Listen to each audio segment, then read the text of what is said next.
Toba टेकसिंग की तहसील पीरमहल, जिसमें जिला भर से सबसे ज्यादा सरकारी जमीन पड़ी है, जिस पर आए रोज कब्जे मामूल बने हुए हैं। महकमा माल ने सरकारी रकबा वागजार करवाने के लिए ऑपरेशन शुरू कर दिया है।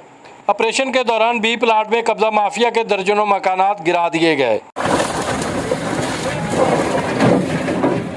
ये पहले भी 2 दफ़ा इनसे खाली करवाया है, लेकिन ये लोग बार बार कब्जा करते हैं। कब्जा वागजार करवाने के लिए महकमा माल ने अमला, म्यूनसिपल कमेटी और पुलिस की मदद हासिल की, जिसने भरपूर कार्रवाई की। रकबा मलकियती सूबाई हुकूमत है, जिस पर ये लोग काबिज होकर सेल आगे से आगे कर देते हैं।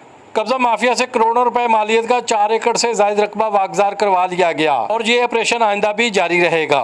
इन फ्यूचर जो भी कब्जा हो सकेगा, उसके खिलाफ हम सॉलिड स्टैंड लेंगे और इसके खिलाफ मजीद कार्रवाई करते रहेंगे इंशाल्लाह। हुकूमत को चाहिए कि सरकारी रकबा को महफूज बनाने के लिए ऐसे इकदाम किए जाएं ताकि आइंदा सरकारी रकबा पर कोई कब्जा ना कर सके।